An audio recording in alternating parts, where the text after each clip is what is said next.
Dengan pertemuan AHY dengan Mbak Puan, apakah itu tidak mengganggu proses koalisi perubahan atau koalisi perbaikan atau apapun namanya? Jadi kalau misalnya berkoalisi, anggaplah jadi calon wakil presiden AHY, tapi peluang kalah ada, terbuka. Ya. Bukankah mereka lebih baik memilih yang pasti? Apakah kemudian sinyal Mbak Puan untuk komunikasi dengan SBY ini dianggap orang lain itu sebagai gimmick? Karena itu inilah kesempatan bagi Demokrat untuk berkoalisi dengan PD Perjuangan, karena menurut hipotesis saya juga bahwa peluang menang ada di tangan Ganjar dari seluruh kandidat yang ada. Ingat kader-kaderku, perjuangan kita sudah bulat.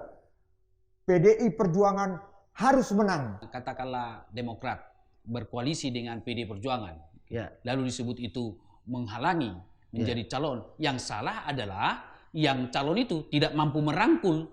Kan gitu, jangan salahkan tetangga. Menurut Bang Ruhut, apa biasa itu partai itu disebut terkutuk kalau menyeberang? Iya, jadi dengan kejadian ini ya, kalau saya aja ya mendengarnya jadi teringat sinetron saya.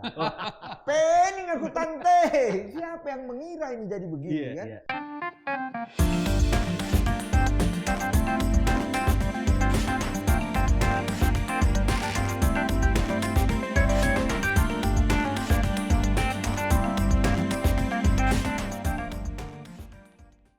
Akhir-akhir ini politik Indonesia masih riuh dan tetap menarik.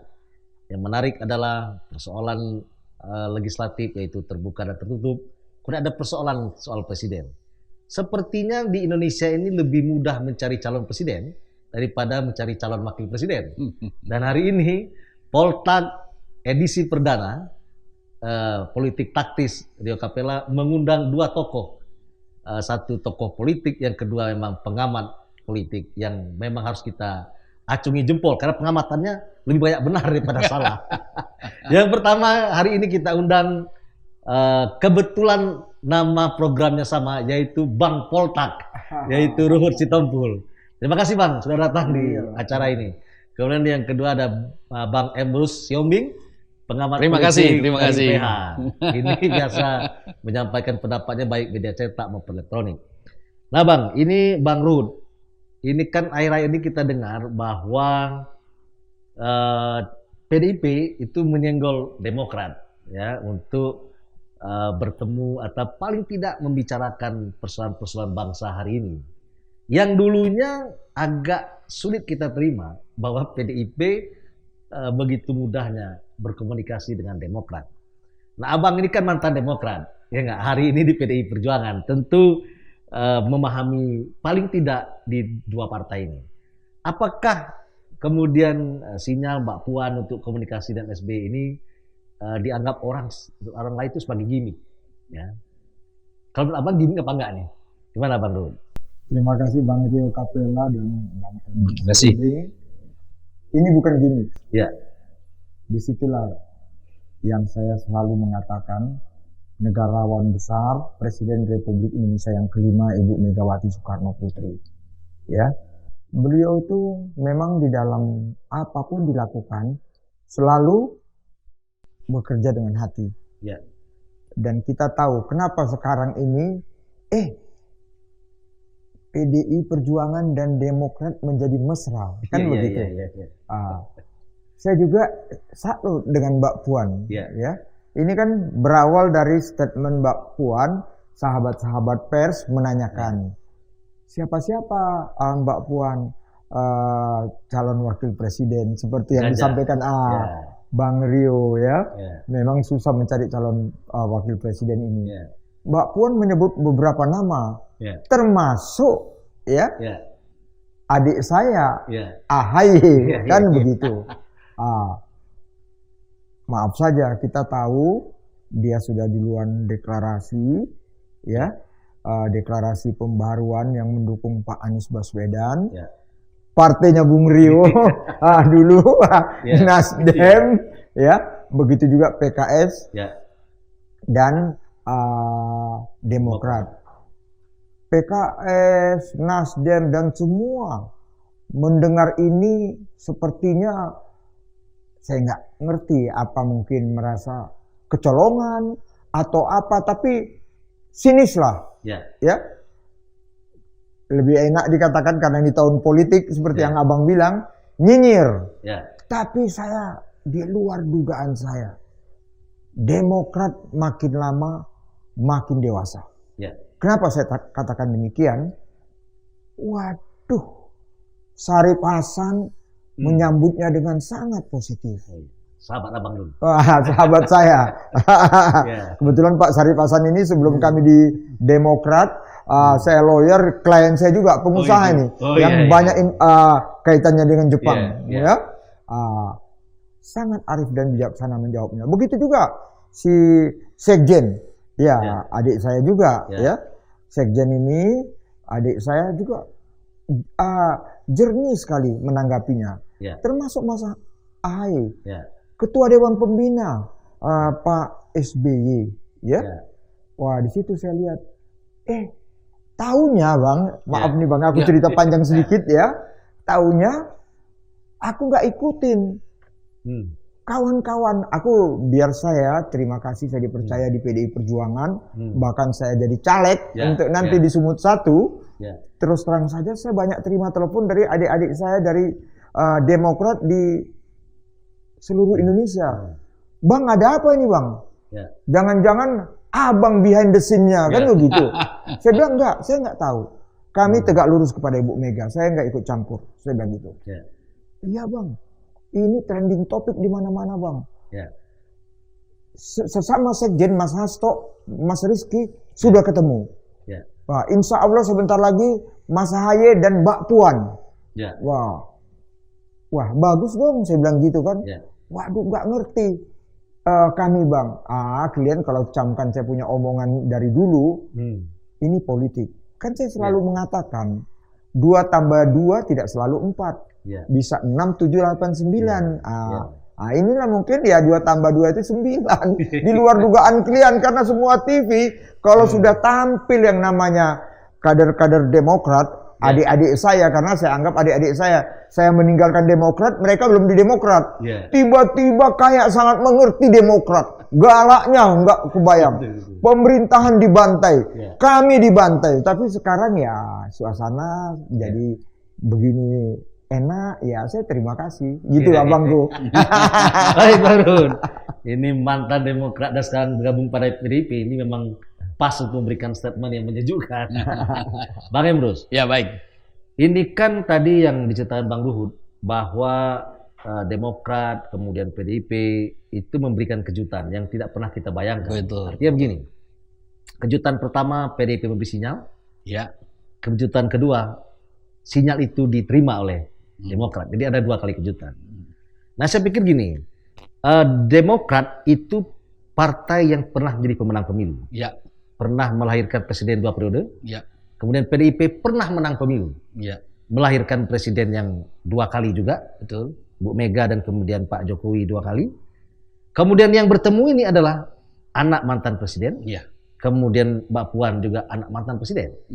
Kira-kira nih ketemunya 2 orang ini, itu hanya bicara tentang cawapres atau bicara tentang bangsa dan negara, yang kata Bang Ruhut tadi, bicara yang besar, bicara beyond tentang bagaimana kita menata bangsa ini, menata negara ini menjadi lebih baik melalui proses pemilu yang kita hadapi tahun depan.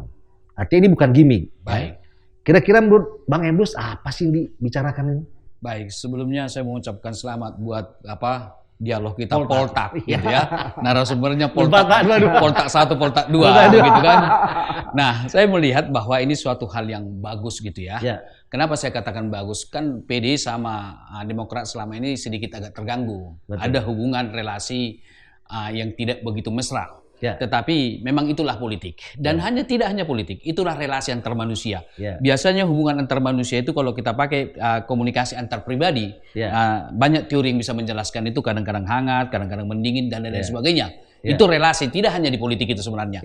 Maka ini kesempatan yang baik menurut saya, bahwa PDI menyebut nama AHY sebagai kandidat calon wakil presiden, dan kemudian pertemuan sudah dilakukan para sekjen partai kedua partai ini, sebagaimana dikatakan Bang Ruhut tadi, bahwa mereka sudah melakukan di kawasan Blok M. Saya ikuti betul. Dan komunikasi mereka itu saya perhatikan bahasa nonverbal. Saya melihat gambar yang ada di media massa, gitu ya, sangat komunikatif. Jadi gambar bicara, gitu. Betul.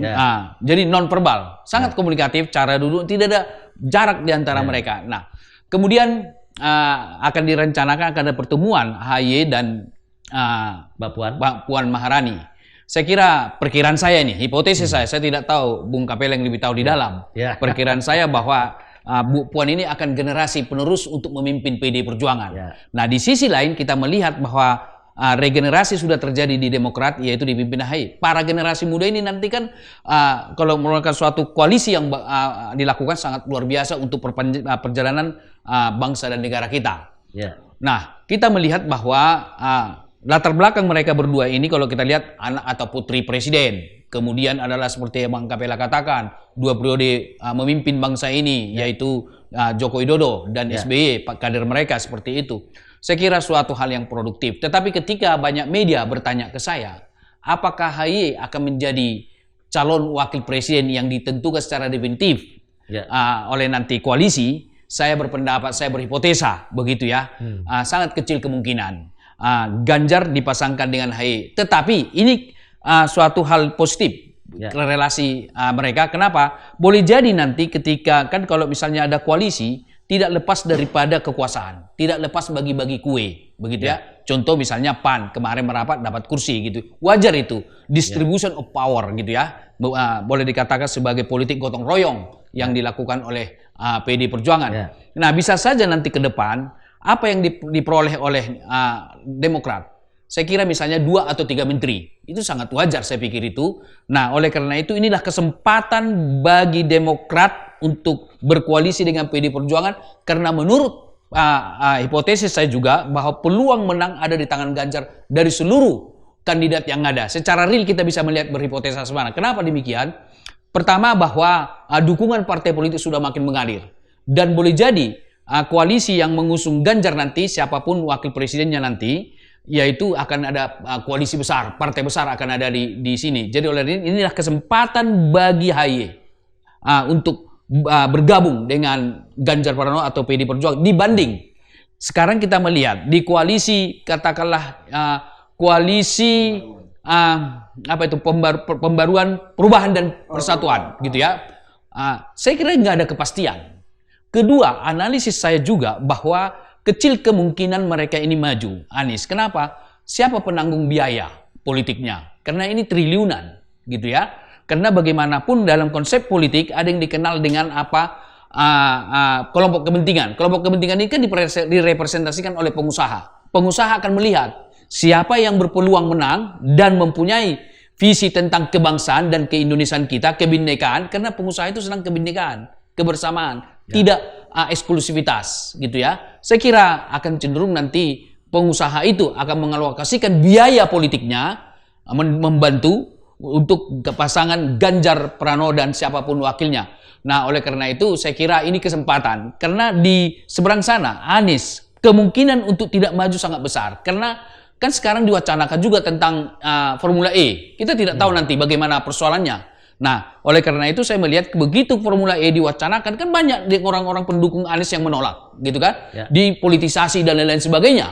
Padahal menurut saya itu murni hukum. Jadi siapapun nanti diproses di situ, apakah ada nama Anies atau tidak, ya silahkan saja. Demikian juga koalisi ini. Saya melihat 3 partai ini belum satu suara untuk mendukung Anies. Kenapa? Sederhana melihatnya. Sampai sekarang mereka belum pernah mendeklarasikan bersama-sama bahwa kami mendukung Anies. Tidak ada parsial-parsial semua. Demikian sementara. Ya, cuman kan itu sudah ada piagam bahwa mereka akan bersatu mendukung Anies. Ya. PKS, Nasdem, dan Demokrat. Ya. Dengan pertemuan AHY dengan Mbak Puan, apakah itu tidak mengganggu proses koalisi perubahan atau koalisi perbaikan atau apapun namanya? Suasana kebatinan ya. Iya. Hari ini di koalisi itu dengan pertemuan Mbak Puan dan AHY, kira-kira terganggu nggak nih menurut pengamatan Baik, Bang Embo? Begini, di dalam konteks politik kan ada kompromi politik. Ya. Kan politik itu sini berkompromi. Kalau kompromi tidak ada di sana, tentu akan lari ke tempat lain untuk berkompromis lagi. Ya. Jadi hal wajar. Karena belum ada kepastian. Saya melihat ada kader Demokrat mengatakan bahwa kalau bulan Juni ini belum diumumkan siapa calon wakil presidennya, ada kalimat itu. Itu kan sebenarnya kalau meta meaning kita melihat, sama saja maknanya, kalau bukan AHY jadi wakil presiden, calon wakil presiden, kami akan mencari perahu baru, kira-kira tanda atau teman baru kan begitu. Dan bahkan tentu Demokrat pasti melakukan kalkulasi politik. Salah satu kalkulasi politik menang kalah. Jadi kalau misalnya berkoalisi, anggaplah jadi calon wakil presiden AHY, tapi peluang kalah ada, terbuka. Bukankah mereka lebih baik memilih yang pasti? Sementara kanal komunikasi sudah dibuka oleh Puan Maharani.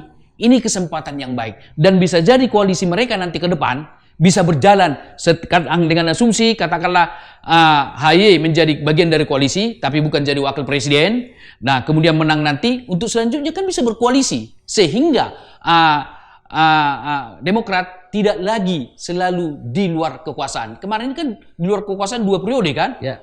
Menurut pengamatan saya, ketika suatu partai tertentu berada di luar kekuasaan, biasanya musim kemarau akan tiba di partai tersebut. Itu. Iya. Jadi di sini kan ada musim hujan nih. Gak apa-apa kan gitu.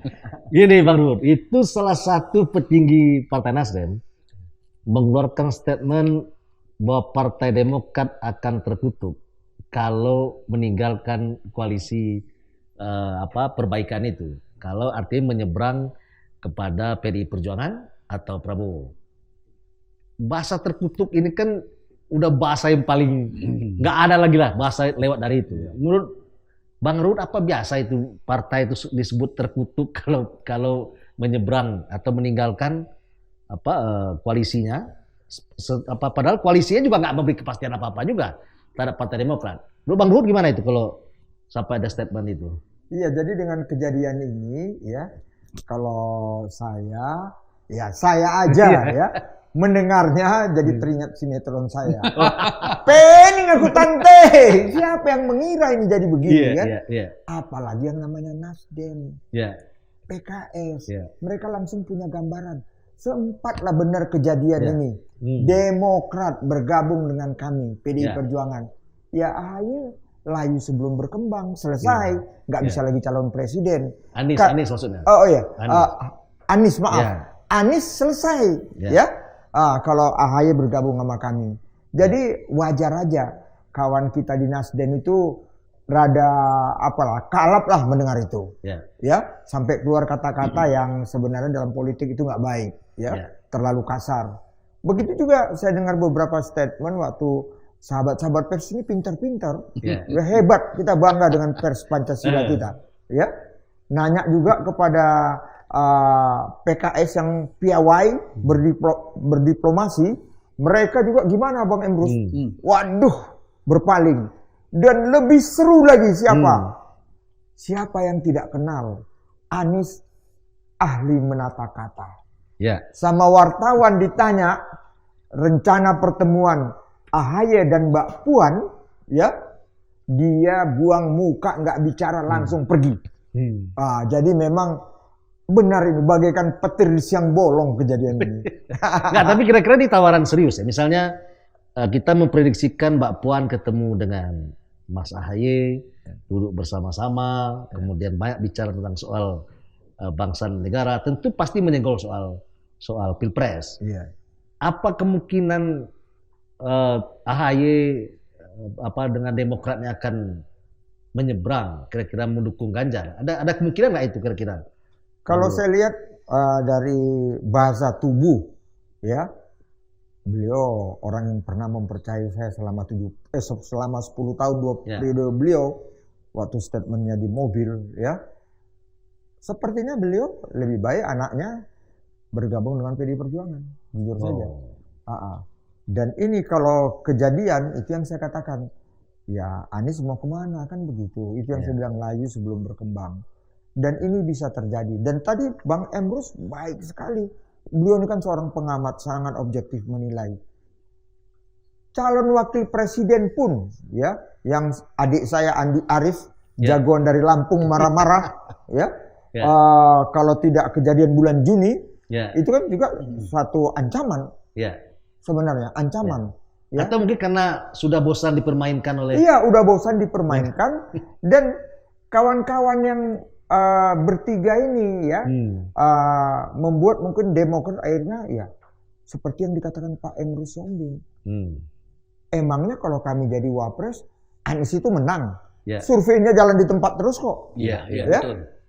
Ya. Sedangkan kalau ya semoga, dan tapi kalau saya lihat, karena saya tadi membuka dari awal, Bu Mega itu seorang negarawan yang piawai, yang hebat.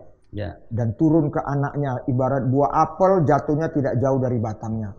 Puan juga berdiplomasinya sangat baik.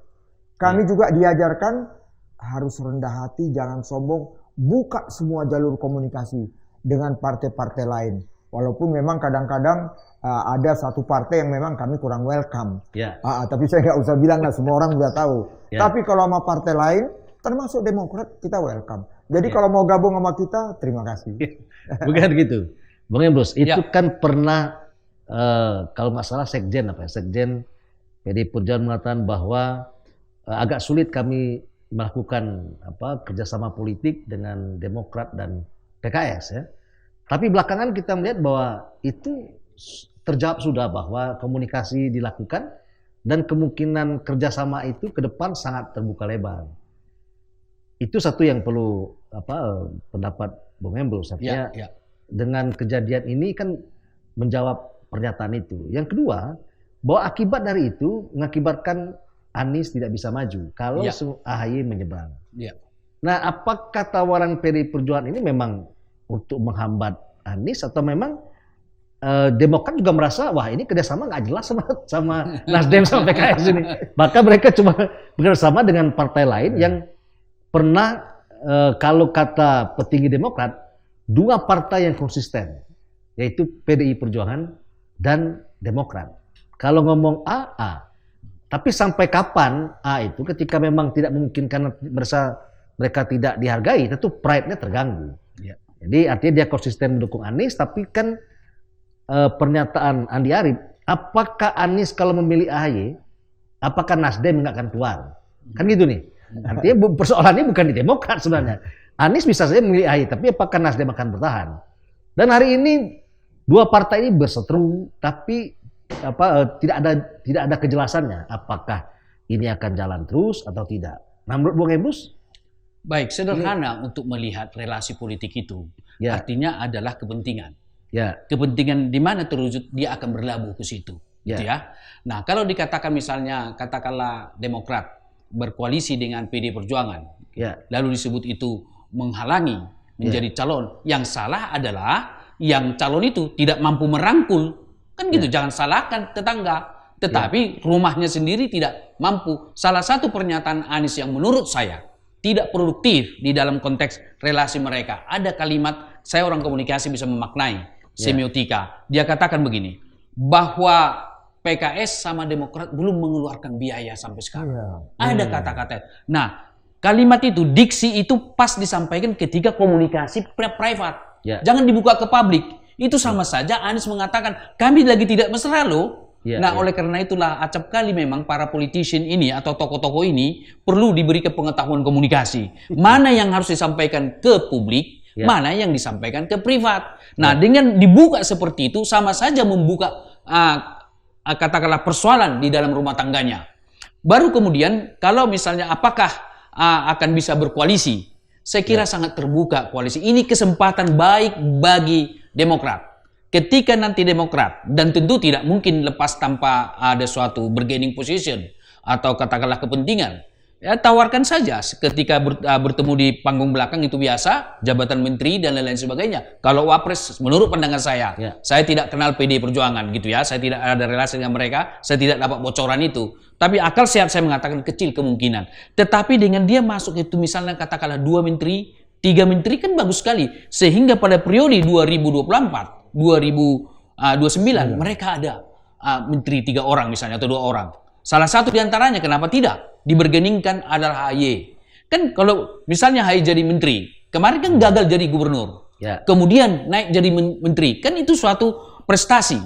sehingga nanti ke depan bisa ada peluang untuk menjadi calon presiden kita pada periode-periode berikutnya. Saya perkirakan bisa saja 10 tahun yang akan datang, karena menurut pengamatan saya memang secara juridis formal bahwa periodisasi presiden kita adalah 5 tahunan, tapi de facto 10 tahunan. Kenapa? Infrastruktur politik sudah dikuasai, panggung politik sudah di tangan dia, sehingga nanti di 10 tahun kemudian baru berkompetisi AHY nanti, tentu dengan tetap berkoalisi dengan PDI Perjuangan. Di samping itu juga ada suatu hal yang positif. Beliau, Pak Poltak ini kan dari Demokrat. Jadi sudah siap menyambut kan, adikku gitulah, saudaraku, bergabung kita di yang merah, kan bagus sekali, gitu kan? Karena sudah didahului oleh betul, beliau sudah merintis, Bung Poltak. Jadi artinya tren politik Indonesia masih belum selesai dalam sekian bulan ini soal cawapres. Nggak, kalau menurut Bang Ruhut nih, Bang Ruhut kan politisi senior lah, pengalaman berkali-kali jadi anggota DPR. Dan dari bermacam-macam partai, dari Golkar, kemudian Demokrat, dan PDI Perjuangan, dan selalu milihnya partai-partai yang pernah menang semua. Nah, Bang Run melihat tren presiden akan datang, apakah menjadi 2 pasang atau menjadi 3 pasang? Karena kita lihat hari ini ada 4 perahu, ada PDI Perjuangan dengan P3. PKB dengan Gerindra, Golkar dengan PAN, kemudian Nasdem, PKS dan Demokrat. Apakah 4 pasang 4 perahu ini akan terus berlayar, atau kemudian hanya 2 atau cuma 3 pasang? Karena kemungkinan itu kan bisa banyak terjadi. Kalau hari ini Demokrat menyeberang ke salah satu antara Prabowo atau Ganjar, maka tinggal 2 pasang. Atau kemudian misalnya Airlangga bertemu dengan Pak SBY untuk mencoba Airlangga berpasangan dengan AHY, yang dimandatkan oleh Golkar, Airlangga menjadi capres, kemudian di mandatnya Demokrat, AHY capres atau cawapres. Ada nggak kemungkinan dia dengan Golkar misalnya maju menjadi capres-cawapres gitu? Artinya Anies tidak maju, ganti Airlangga sama AHY. Kan gitu nih kemungkinan kalau kita lihat dari pergerakan partai-partai ini, Bang. Iya, jadi ini pertanyaan yang baik. Sebelumnya mungkin ada pemikiran Demokrat demikian. Apalagi waktu awal Bung Surya Paloh dengan Nasdemnya mendeklarasikan yang namanya Anies Baswedan. Tapi politik berjalan, sekjennya bermasalah dengan hukum, begitu juga Demokrat mulai ada gesekan dengan Nasdem, Saya lihat membuat Demokrat ini akhirnya, saya rasa semua juga sama. Ikut berdemokrasi, ikut pilpres ini nggak ada yang mau kalah, tapi mau menang, kan mau menang. Jadi mereka yang membuka pemikiran daripada Pak SBY sebagai Dewan Pembina, AHY sebagai Ketua Umum. Kalau saya lihat apa yang dibilang Bang Amrus Siombing benar sekali. Kalau kami memang mau enak, apalagi udah 10 tahun puasa, waduh puasa itu berat, Pak. Pengalaman saya berat, betul-betul kemarau panjang, nggak ada musim hujannya, kering kerontang. Saya rasa, kalau kami sama PDIP, jujur aja saya bukan takabur, tapi saya bangga lihat Bang Amrus Siombing. Analisa beliau tepat sekali. Saya kebetulan kemarin sama Pak Ganjar, kami deklarasi di Sumatera Utara di dapil saya. Bang Ruhut caleg. Saya caleg dari Sumut 1. Waduh, udah 11-12 Pak Jokowi dengan Pak Ganjar. Itu masa itu di luar dugaan kami. Beliau turun kemana-mana, udah mirip. Sedangkan yang lain pakai pengerahan massa. Ini nggak ada. Tahu Pak Ganjar datang, itu. Jadi saya selalu penerawangan dari Pak Amrus Siombing ini. Beliau kan nggak ikut, tapi beliau bisa lihat, menganalisa demikian. Jadi feeling saya, nggak takabur, nggak mendahului yang Maha Kuasa. Saya rasa udah susah menghambat yang namanya Ganjar. Karena itu juga mungkin dilihat oleh Pak SBY, Karena itu dia katakan, saya menyambut positif anak saya untuk ketemu dengan Mbak Puan kan itu baik sekali, ya. Di sini yang saya lihat. Karena itu, kalau kami jujur saja, kenapa kami punya keyakinan menang? Karena Ibu Megawati itu sudah menyampaikan kepada kami semua kader-kadernya. Ingat kader-kaderku, perjuangan kita sudah bulat. PDI Perjuangan harus menang. Dan bukan sampai di situ saja. Menangkan secara hat-trick. Artinya apa? Presiden juga harus menang, legislatif harus menang. Karena kami terima kasih ini semua karena Tuhan dan kerja keras, harisma daripada Bu Mega, kami tegak lurus ke atas. Yang saya ingin katakan begini. Demokrat menang 2 kali presiden. Kami 2 kali presiden. Tapi legislatifnya mereka baru 1 kali. Kami 2 kali. Jadi kalau kami menang, ya, jadi presiden menang, legislatif menang. Sekaligus. Kami udah ditanamkan itu karena itu sekarang ini dengan semangat gotong royong semua turun ke bawah ke masyarakat. Rebut, menangkan hati rakyat. Jemput bola. Boleh sedikit saya tambahkan tentang 2 pasang 3 pasang ya. Saya kira melalui program Poltak ini perlu dijelaskan pencerahan bagi publik gitu. Jadi kalau ada mengatakan 3 pasang, 4 pasang, maka tidak terjadi polarisasi. Kalau dari sisi aspek komunikasi politik, karena dia tidak ada di 2 pasang itu, dibuatlah alasan itu. Pesan komunikasi didrive oleh kepentingan politiknya. Udah pasti itu. Jadi posisi politik akan menentukan pesan komunikasi yang dilontarkan. Nah, kita mau coba urai. Kalau misalnya katakanlah polarisasi, kalau 3 pasang lebih tidak terjadi polarisasi, kalau 2 terjadi polarisasi. Nah, kalaupun 3 pasang atau 3 pasang atau 4 pasang, pasti 2 putaran. Karena sangat sulit untuk mencapai 50% plus 1 dengan sejumlah provinsi menang. Tidak gampang memperoleh itu. Oleh karena itu hampir dipastikan kalau 3 pasang atau 4 pasang pasti 2 putaran. Oke? Kalau 2 putaran berarti head to head juga lagi dong. Polarisasi lagi dong. Kenapa mesti lalu kalau 2 pasang lalu polarisasi? Karena kepentingannya ada di situ. Di sini juga kalau memang polarisasi terjadi juga di sini. Jadi itu kita bantah. Sehingga tetap bahwa 2 pasang maupun 3 atau 4 pasang tetap demokratis. Baru kemudian adalah soal demokrasi misalnya. Amerika Serikat selalu 2 pasang itu lebih demokrasi mereka dari kita. Jadi argumentasi yang dibangun teman-teman, para tokoh politik, saya kira di luar akal sehat ilmu komunikasi politik gitu ya. Baru kemudian kita melihat kalau katakanlah 2 pasang, bukankah itu lebih baik bagi bangsa dan negara? Jadi kos politik yang kita keluarkan boleh jadi triliunan, bisa kita gunakan untuk membangun stunting gitu ya, atau membantu saudara-saudara kita yang stunting kesehatannya dan fakir miskin dan anak-anak terlantar misalnya, daripada kita boroskan. Nah, oleh karena itu saya menyarankan di berbagai media arus utama berita di Indonesia, nggak usah aku sebut nama stasiun TV-nya dan lain-lain, bahwa sudah berkompromi sajalah para partai politik, titik temulah kepada 2 pasangan, karena ini yang terbaik untuk rakyat Indonesia. Bukan 3 pasang, 4 pasang. Kalau misalnya 3 pasang, misalnya ini atau 4 pasang, berarti putaran pertama ada 1 yang kalah atau 2 kalah. 1 atau 2 pasang ini anggaplah 3 pasang untuk memudahkan. Yang kalah ini kan bisa mengarahkan pilihan kepada salah satu kandidat. Bukankah itu terjadi kemarin di Pilkada DKI? Artinya bisa pemenang kedua menjadi pemenang di putaran kedua. Padahal rakyat sudah memutuskan bahwa yang salah satu yang tertinggi. Tapi yang tertinggi kok bisa kalah di putaran kedua? Berarti ada mobilisasi. Kan ini tidak baik. Padahal yang punya hak suara adalah rakyat. Bukan dimobilisasi, bukan digerakkan. Jadi bisa saja terjadi justru kalau 3 pasang yang kalah ini menjadi penentu.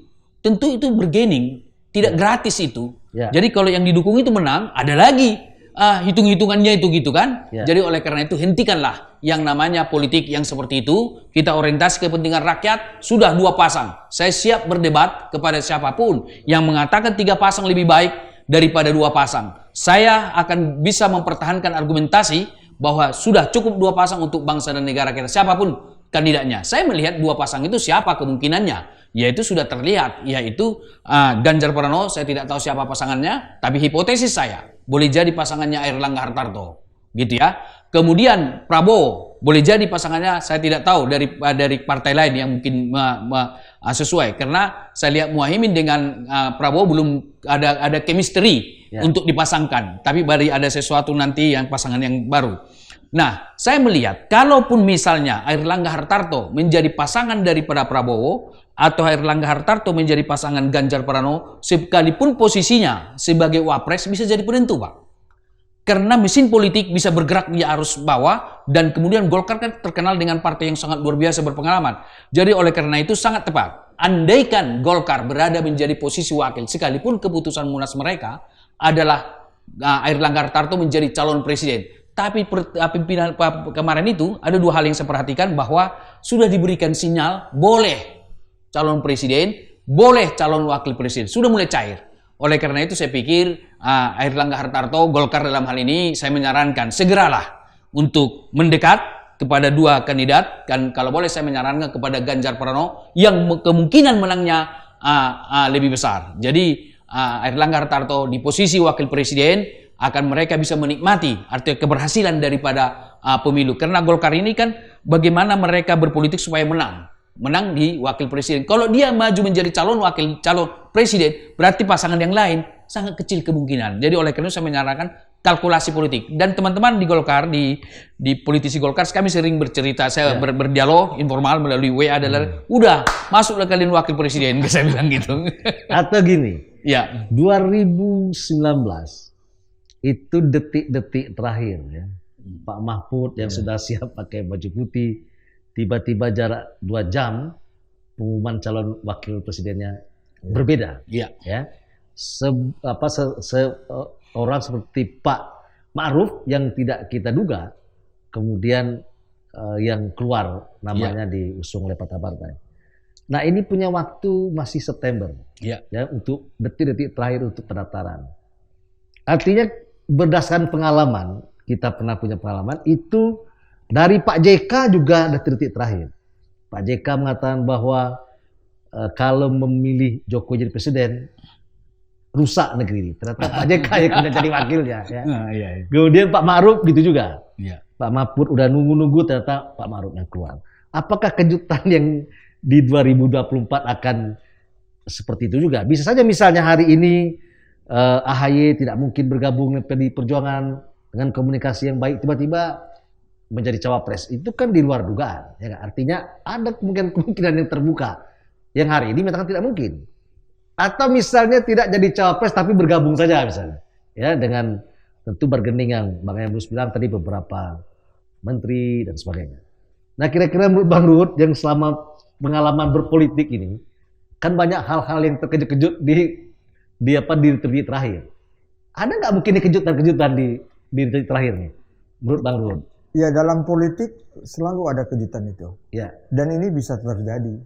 Jadi juga kita ya jangan melihat wah yang lagi rame di survei, di polling ini yang akan menjadi wakil presiden, belum tentu juga. Di situlah nanti bisa ada keterkejutan. Dan banyak tokoh-tokoh di luar ini yang kalau kita lihat ya pas juga kalau beliau wakil presiden. Oh itu ya? Kalau AHY jadi wapres? Enggak. Maksudnya? Kalau kan AHY ada dalam survei. Semua ini tidak ada dia di survei. Seperti Pak Ma'ruf. Yang ada di survei? Nggak ada. Bisa kejutan.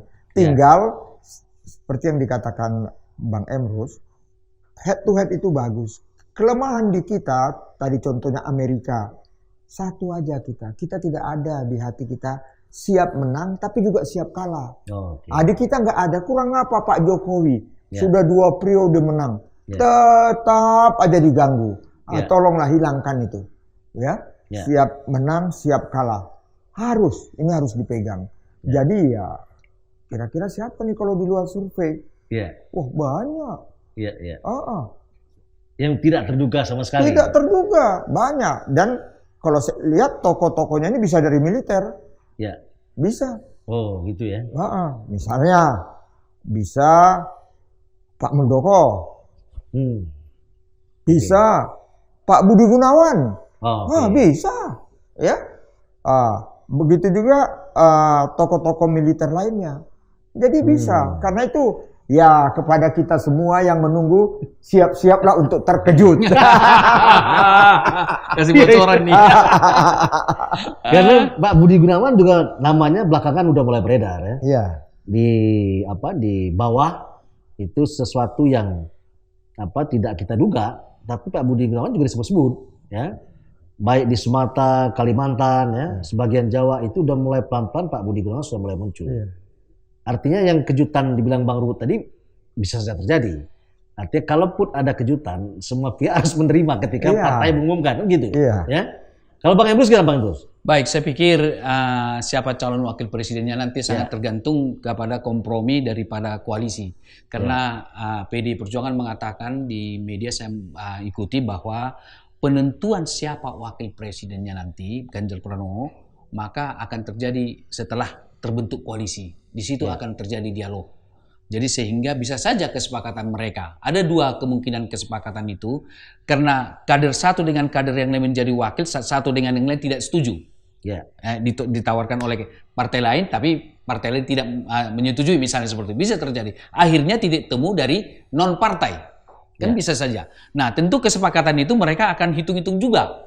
Hitung-hitungannya siapa yang punya kemampuan yang luar biasa mendampingi Ganjar Pranowo demi kepentingan bangsa dan negara. Misalnya, saya melihat kenapa dulu wakilnya Pak Jokowi adalah Maruf Amin. Para partai kan menawarkan siapa kandidat mereka, pasti itu, karena mereka ingin dong kadernya duduk presiden atau wakil presiden. Berpartai ingin jadi berkuasa, dalam hal ini presiden dan wakil presiden. Mereka pasti menawarkan di dalam forum kompromi. Tetapi bisa saja tidak titik temu, seperti yang saya katakan tadi, di yang satu menawarkan kadernya, yang lain menolak kader itu, sehingga titik temu kepada Maruf Amin. Analisis saya, kenapa Maruf Amin? Karena Maruf Amin kecil kemungkinan untuk maju menjadi calon presiden. Andaikan itu dari partai politik, bisa saja itu menjadi calon presiden yang sekarang. Jadi para partai politik itu sangat strategis juga menentukan pilihan, dan mereka melihat future juga, sehingga jatuhlah pilihan itu kepada Maruf Amin yang sekarang kita melihat tidak satu pun atau pandangannya mengatakan dia maju atau ada orang. Berarti mereka sepakat untuk itu. Nah, dalam konteks ini, misalnya bisa saja mereka tidak ada titik temu di antara mereka, sehingga Budi Gunawan menjadi titik tengah yang bisa nanti merangkul, mendekati, berkompromi, berkomunikasi dengan berbagai partai politik. Saya ikuti bahwa kemampuan komunikasi Budi Gunawan sangat luar biasa. Boleh jadi Pak Budi Gunawan itu punya peran ketika dulu periode pertama Jokowi menjadi calon presiden. Saya kira dia punya kemampuan luar biasa. Menghubungkan Prabowo dengan Pak Jokowi di periode kedua untuk gabung, itu peran Budi Gunawan besar juga. Berarti artinya tidak salah berarti analisis saya. Dia punya kemampuan komunikasi. Nah, kemampuan komunikasi yang dimiliki ini kan bisa nanti merangkul semua partai politik. Dia koalisi, tentu menjadi Budi Gunawan pasangan daripada Ganjar Pranowo. Jadi Ganjar Pranowo calon presidennya dan Budi Gunawan adalah calon wakil presidennya, dan didukung oleh partai koalisi besar, dan mesin politik berjalan. Saya kira tunggu waktu, dua pasangan ini akan menjadi presiden dan wakil presiden kita. Dan ini akan didukung. Kenapa? Kan partai-partai lain juga kepingin. Tapi win-win solution, kita ambil yang di luar. Betul. Itu jadi benar Pak Emrus nih, mantap. Sebagai alternatif solusi. Alternatif solusi. Terakhir nih, Bang Ruhut, sebagai kader PDI Perjuangan, apa harapan Abang terhadap Mbak Puan dan AHY ketika bertemu? Ya, harapan kami karena ini dua tokoh besar, saya nggak bisa lagi bilang the coming leader. Mereka semua udah pemimpin yang hebat. Mbak Puan sebagai pimpinan DPR, AHY ketua umum partai, ini yang saya mohon, kita jangan melihat ke belakang lagi. Kita menyongsong Indonesia ke depan, Indonesia Raya ini berpegangan tangan untuk Indonesia, supaya yang sudah baik dilakukan oleh Pak Joko Widodo semakin lebih baik, dan bisa diteruskan apa yang sudah dilakukan Pak Joko Widodo. Jadi saya mohon nanti kedua tokoh ini hati boleh panas, kepala tetap dingin. Itu Bang. Ini kalian closing statement ya? Bang Emrus. Baik, kalau bisa saya memberikan closing statement saya menghimbau kepada teman-teman kandidat calon presiden nanti. Janganlah adu domba antara presiden satu dengan presiden yang lain. Artinya Saya lihat Anies mengatakan bahwa jalan yang dibangun oleh SBY lebih panjang daripada yang dibangun oleh Joko Widodo. Panjang kalau kategorinya panjang, bagaimana lebarnya? Bagaimana manfaat ekonominya? Artinya saya mengatakan itu adalah menurut saya kurang pas. Sebaiknya mengapresiasi semua kinerja presiden kita. Jokowi, SBY, Megawati, Bung Karno, Habibie, Gus Dur, kita apresiasi saja. Jadi kalau mereka calon presiden negarawan, dia punya konsep yang mereka tawarkan adalah pemikiran dan konsep besar. Jadi tidak bermain lagi di remeh-temeh. Nah, misalnya saya melihat, wah saya sudah nyala listrik di dekat sana, dekat Sumatera, salah satu pulau. Bukan di situ pemikiran presiden. Itu pekerjaan paling tidak wali kota lah itu ya. Nah, atau bupati. Jadi presiden dia punya gagasan besar. Saya menawarkan misalnya gagasan besar yang mereka tawarkan. Bisa nggak mereka menawarkan suatu pemikiran besar, tentu diturunkan pada level yang operasional, yaitu program dan taktik gitu ya. Yaitu apa? Katakanlah clean economy. Mereka menawarkan ini, misalnya menggunakan energi baru dan terbarukan. Kan saya kira Bu Megawati sudah mewacanakan tadi pagi di satu radio saya mendengar bahwa nuklir gitu ya, ada diwacanakan. Kenapa kita tidak bergeser ke sana? Karena itu kan termasuk baru dan terbarukan, misalnya seperti itu atau apapun. Jadi tidak kita berbasis kepada fosil saja yang sudah mau habis ini, gitu ya. Nah, jadi ditawarkan saja clean economy. Baru kemudian adalah green economy. Green economy ialah berbicara tentang bagaimana meningkatkan produktivitas dengan tingkat efisiensi yang tinggi juga. Wah, luar biasa. Atau kita tawarkan gagasan besar adalah blue economy. Misalnya, kekayaan laut kita kan luar biasa. Kita bisa hidup, bisa kaya, bangsa ini bisa maju dari kekayaan laut saja. Jadi tidak orientasi lagi kepada darat saja dan sungai. Nah, bisa nggak mereka tawarkan di situ program apa yang mereka buat, visi-visi apa yang mereka buat, dan termasuk adalah bagaimana mengembangkan sumber daya manusia dalam rangka menyambut bonus demografi. Nah, 4 pemikiran besar ini yang harus dibuat oleh calon presiden kita yang akan datang. Ini sekaligus saya tawarkan kepada calon presiden kita, pasangan itu. Jangan bicara lagi dipertentangkan antara presiden satu dengan presiden. It's not leader. Seorang leader sebagai pemimpin harus punya wawasan pemikiran yang besar seperti yang saya tawarkan. Boleh jadi ada mereka sesuatu. Jadi jangan lagi mengorek-orek kesalahan presiden-presiden yang sebelum. Apresiasi mereka. Karena mereka sudah menjadi tokoh bangsa kita yang membawa bangsa ini lebih maju di masa mereka. Karena setiap masa pasti ada pemimpinnya. Saya kira itu harus menjadi pegangan bagi teman-teman calon presiden kita yang akan datang. Demikian sebagai closing statement. Luar biasa. Bincang-bincang kita hari ini di Poltak. Satu, saya bisa ambil kesimpulan dari para tokoh ini, Bang Luhut dan Bang Emrus, bahwa memilih seorang pemimpin itulah pemimpin yang berdiri di atas semua golongan, agama, suku, ras, dan sebagainya. Jadi memilih pemimpin yang bisa berdiri di atas kaki sendiri, berkepribadian dalam kebudayaan dan berdaulat dalam bidang politik. Semoga dialog kita hari ini ada manfaatnya untuk kita semua. Terima kasih, Bang Rud. Terima kasih.